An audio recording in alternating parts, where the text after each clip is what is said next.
I spent 3 years with a woman who told me we had to wait until marriage because of her faith. 3 years of patience, respect, and building what I thought was a foundation for forever. Amanda was everything I wanted. She had this warmth about her, this genuine kindness that made me believe I had found someone rare. Her beliefs about waiting were important to her, and I loved her enough to honor that. But somewhere in year 3, something shifted. She started talking about Preston, her new coworker. The way she said his name carried a weight I could not ignore. I never imagined that 3 years of devotion would crumble in a single night. Before I tell you how my 3 years of patience crumbled in a single night, let me know where you are watching from in the comments below. If you have ever felt like you were not enough for someone, hit that like button and subscribe, because this story will show you what happens when someone's faith becomes their convenient excuse for betrayal. Now let me take you back to how this all began. I met Amanda 4 years ago at a charity event hosted by a local church. I was not particularly religious, but my sister had dragged me along to help with setup. Amanda was organizing the donation tables, her hair pulled back in a simple ponytail, wearing jeans and a volunteer shirt. When she smiled at me while asking for help carrying boxes, something just clicked. We talked for hours that day, long after the event ended. She worked in marketing for a mid-size firm, loved hiking, and had this refreshing honesty about her. On our third date, she told me about her values. She believed in waiting until marriage for physical intimacy. It was rooted in her faith, something she had committed to years before we met. I will be honest, it was not what I expected, but looking at her, seeing how genuine she was, I realized this was someone worth waiting for. So I committed. We built our relationship on everything else. We traveled to national parks together. I met her parents in Ohio. She spent Thanksgiving with my family. We talked about buying a house, about kids, about growing old together. For 2 years, everything felt right. I knew she was the one. I started looking at rings. Then came year 3. Amanda got a new job offer from a larger marketing agency. Better pay, better opportunities. She was excited. I was proud of her. The company was downtown, sleek offices, the kind of place where everyone wore designer suits. That is where she met Preston. At first, he was just another name, a coworker, her department head. She would mention him casually, the way you mention anyone from work. But then it changed. Preston said this. Preston thinks that. Preston went to business school in Switzerland. Preston drives a Tesla Model S. Preston just got back from Napa Valley. I am a mechanical engineer. I do well. I own my condo. I have savings. I can provide a good life. But I am not Preston. I do not drive a luxury car. I have not been to Switzerland. I drink beer, not vintage wine. And slowly I started feeling it, that feeling of not being enough. Amanda began staying late at the office. Team meetings, she called them. She started dressing differently, more fashionably, tighter skirts, expensive blouses I had never seen before. She got her hair done at a salon that charged $200. When I asked about it, she said she needed to look professional for client meetings. Fair enough. But then came the nights she would be texting during our dates. I would look over and it was Preston. Work stuff, she said. Always work stuff. I tried not to be that guy. The jealous boyfriend. The insecure one. So I swallowed my discomfort. But it kept building. One evening we were having dinner at my place and her phone lit up. Preston had sent a message. I was not trying to snoop, but I saw it. He called her beautiful, not in a professional way, just straight up, "You look beautiful today." She giggled and replied with a heart eye emoji. When I asked about it, she got defensive. He is just friendly. It is how people are in corporate culture. You would not understand. That stung. You would not understand. Like I was too simple for her new world. The worst part was the contradiction. Whenever I tried to move our relationship forward physically, she would pull back. We had to wait. It was important to her faith, and I respected that. But watching her light up for Preston, seeing her change everything about herself, for him it made me wonder if the real issue was not about faith at all. Maybe it was about me. 3 months into her new job, things reached a breaking point. I could not ignore it anymore. We were supposed to have dinner one Friday to celebrate our 3-year anniversary. I made reservations at the Italian restaurant where we had our first real date. I was going to propose. The ring was in my jacket pocket. But that afternoon, Amanda texted me. She had to cancel. "Big deadline at work," she said. She was really sorry. Could we reschedule? I was disappointed but tried to be understanding. Work pressure, I get it. But then around 8 that evening I was scrolling through social media and saw something that made my stomach drop. Amanda had posted an Instagram story. She was at an upscale steakhouse, the kind with dim lighting and $100 entrees. And she was not alone. Preston was there along with a few other coworkers, all dressed up, wine glasses raised. The caption said, team celebration, on our anniversary." After canceling on me because of a deadline, I sat there staring at my phone, the ring box still in my pocket, feeling like the biggest fool. I texted her. Just asked casually if she was still working. She replied an hour later. "Yes, still at the office. Probably be here late." I did not respond. The next day I asked her to meet me. We needed to talk and we both knew it. We met at a coffee shop, neutral ground. I did not yell. I did not accuse. I just asked her straight. "Are you still invested in this relationship? Do you still see a future with me?" She looked down at her coffee cup for a long time. When she finally spoke, her voice was quiet. "I do not know anymore, Nathaniel. I think we have grown apart. We want different things. You are great, but I need someone who matches my ambitions, someone who understands the lifestyle I am working toward." The lifestyle. She meant money. She meant Preston's world. I asked her directly, "Is this about Preston?" She did not deny it fast enough. That pause told me everything. "No, it is not about him specifically. It is about me realizing what I want from life. And I do not think we are compatible anymore." 3 years. 3 years of waiting, respecting her boundaries, planning a future. And she was ending it because I was not wealthy enough, because I did not fit into her upgraded life. I asked one more question, even though I knew it would hurt. "After everything, after making me wait because of your faith, you are throwing this away for what? For someone with a nicer car." She got defensive. "It is not about that. You are oversimplifying. You just do not get it." She was right. I did not get it. I did not get how someone could talk about faith and values, then discard someone who honored those values the moment a richer option appeared. We sat in silence for a minute. Then I stood up, told her I hoped she found what she was looking for, and walked out. She sent a mutual friend to drop off my things the next week. A box of clothes, a couple books, the necklace I gave her for our first Christmas. She could not even face me. That was it. 3 years gone. I will not lie, I was destroyed. For weeks I barely functioned. I went to work, came home, sat on my couch staring at nothing. Derek, my best friend since college, practically forced his way into my apartment. He made me go to the gym, dragged me hiking, got me out of my own head. Slowly I started piecing myself back together. 2 months after the breakup, I was finally starting to feel human again.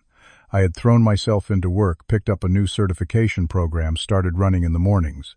I was not happy, but I was functional. Then Derek called me one evening. His voice was serious in a way that made my chest tighten. "Bro," he said, "I think you need to see something." He sent me a link to Facebook. I clicked it and my whole world tilted. Amanda had posted engagement photos. Her and Preston standing in front of some scenic waterfall, her hand extended to show off a massive diamond ring. The post was from that morning, 2 months. It had been 2 months since we broke up and she was engaged. I could not breathe. My hands were shaking. I read through the comments, everyone congratulating them, saying they made a beautiful couple, asking about wedding plans. I felt sick. 2 months. After making me wait 3 years for marriage, after preaching about her faith and her values, she was engaged to Preston in 2 months. My phone buzzed. It was Lisa, a mutual friend from church. She had sent me a private message. "Nathaniel, I am so sorry. I thought you should know. I heard from someone at Amanda's company that they slept together right after you two split. Maybe even before, during that business trip to Denver. Everyone at her office apparently knew they were together before the breakup was even official. I read that message 5 times. Each time it felt like a punch to the gut. 3 years. 3 years she made me wait because of her religious beliefs, because sex, before marriage, violated her faith. And 2 months after dumping me, she was sleeping with Preston and engaged. The faith was never the issue. I was the issue. She did not want to wait for marriage. She just did not want to wait with me. All those times she pulled away, claiming we had to honor her values. All those nights I respected her boundaries, believing I was doing the right thing. It was all a lie. She was willing to throw away everything she claimed to believe in for a guy with money and status. The betrayal was not just that she left. It was that everything we built was based on a principle she abandoned the second someone better came along. I spent the next week in a dark place. Anger, humiliation, grief, it all hit at once. I questioned everything. What was wrong with me? Why was not I enough? Derek and my other friends rallied around me. They reminded me that Amanda's choices said everything about her character and nothing about my worth. But knowing that intellectually and feeling it emotionally were 2 different things. Finally, I made a decision. I was not going to let this destroy me.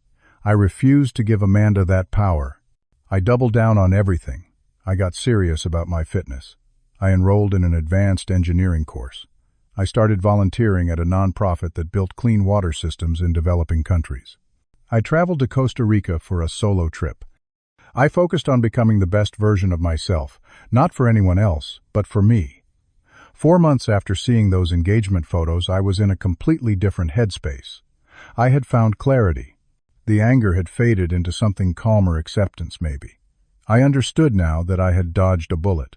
Imagine if I had married her. Imagine if we had kids, and then she met someone richer, someone more exciting. This pain now was nothing compared to what that would have been. Around that time, I attended a weekend workshop on sustainable engineering. That is where I met Grace. She was a software engineer specializing in environmental tech. We ended up partnering for a group project, and I was immediately struck by how different she was from Amanda. Grace was confident without needing validation. She wore jeans and sneakers to a professional event and did not care. She was brilliant, funny, and completely uninterested in impressing anyone. We exchanged numbers, started meeting for coffee to discuss project ideas. Those coffees turned into dinners. Those dinners turned into hikes and concerts and long conversations about everything and nothing. Grace never asked what kind of car I drove. She never compared me to anyone. She liked me for exactly who I was. Our relationship developed naturally without games or manipulation. When she met my family, she showed up with homemade cookies and spent 2 hours talking to my grandmother about gardening. She was real. 6 months after the breakup, I realized I was genuinely happy. Not just okay, but actually happy. Grace and I were building something honest, something solid. I had let go of Amanda completely. Or so I thought. Then 8 months after our breakup, my phone rang late one night. Unknown number. I almost did not answer. But something made me pick up. Nathaniel. It was Amanda. Her voice was small, shaky. My heart did not race. I did not feel anger or pain. I just felt nothing. What do you want, Amanda? She started crying. I miss you. I made a terrible mistake. Can we talk? Please. I sat down on my couch, staring at the ceiling. This felt surreal. What about Preston? What about your engagement? More crying. It is over. We broke it off. He was not who I thought he was. His family, they were horrible to me. They treated me like I was not good enough because I did not come from money. And Preston, he was so controlling. He got jealous about everything, accused me of flirting with clients. He would text other women and call it networking. I realized I threw away something real for something fake. I let her talk. She went on for 10 minutes about how terrible Preston turned out to be, how she saw my social media and realized what she had lost, how she had been going to therapy and understood now that she chased the wrong things. Finally, she asked the question I knew was coming. Is there any chance, any possibility that we could try again? I know I do not deserve it. But I still love you, Nathaniel. I never stopped. I took a deep breath. Amanda, I am going to be honest with you. What you did hurt me more than I can put into words. You made me wait 3 years, then slept with someone else 2 months after we broke up. You left me because I was not rich enough, because I did not fit your idea of success. And now that it did not work out, you want to come back. She tried to interrupt, but I kept going. The problem is not that you made a mistake.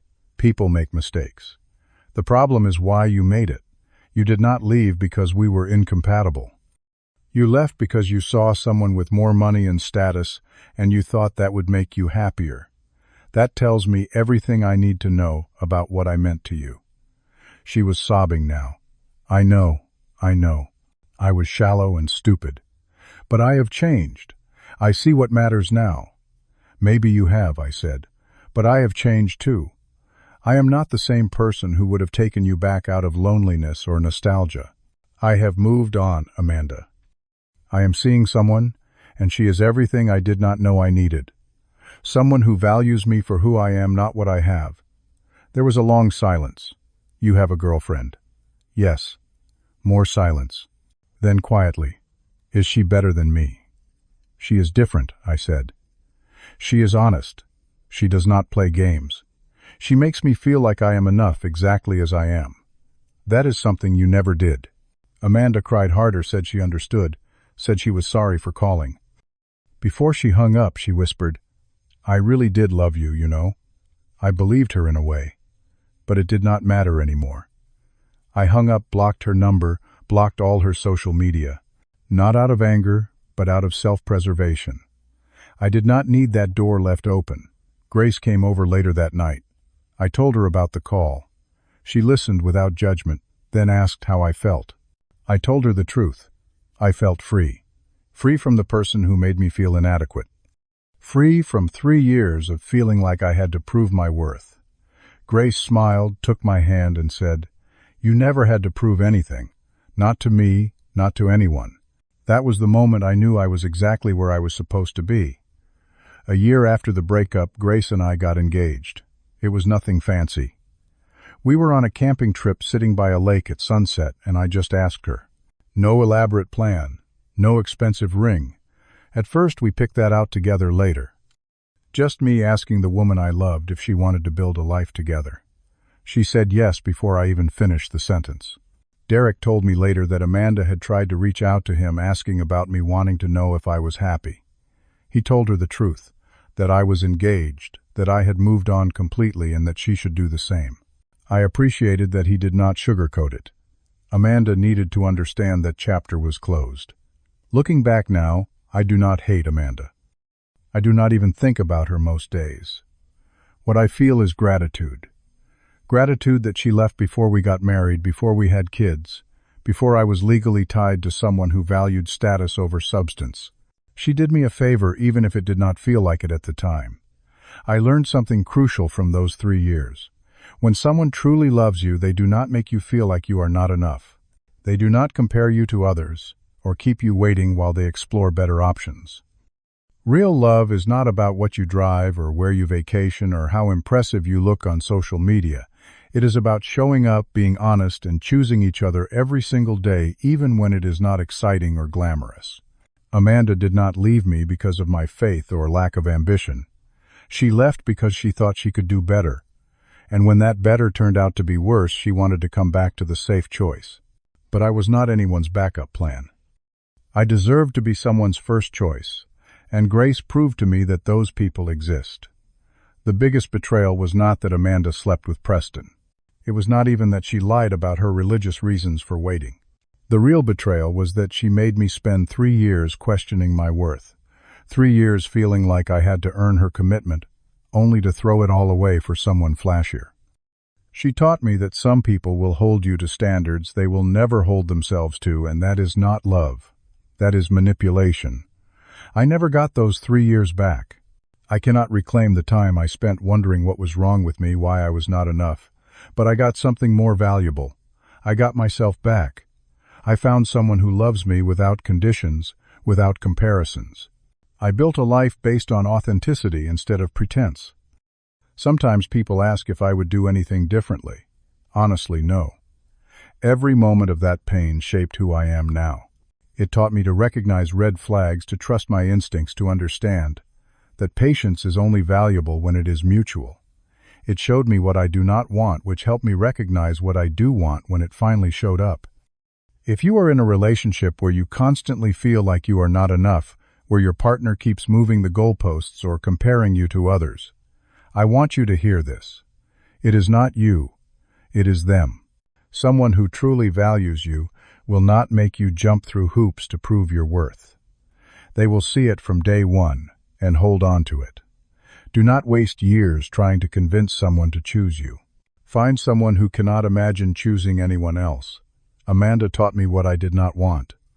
Grace taught me what I deserved. And the difference between those two lessons made all the suffering worthwhile. I am not bitter. I am free. And that freedom, that peace, is worth more than any relationship built on lies and conditions. So here is what I know now. The biggest betrayal is not when someone breaks your trust. It is when they make you wait for something they never intended to give you. When they use principles and values as an excuse to keep you at arm's length, then abandon those same principles the moment someone else comes along. That is not faith. That is not morality. That is just cowardice dressed up as conviction. I never got closure from Amanda. I never got an explanation that made sense, but I realized I did not need one. Her actions explained everything. And my response to those actions, choosing to move forward instead of backward, choosing growth over bitterness, that explained who I am. I married Grace 8 months after we got engaged. Small ceremony, just family and close friends. Derek was my best man. My grandmother cried. Grace looked beautiful in a simple dress. She picked out herself, no need for designer labels or impressing anyone. We wrote our own vows, promised to always be honest, to never make each other feel less than to build a life based on what matters. On our wedding night, Grace told me she was grateful for Amanda. Grateful because Amanda's betrayal led me to become the man Grace fell in love with, someone who knew his worth, who did not need validation, who understood the difference between what glitters and what is gold. I told her I was grateful too.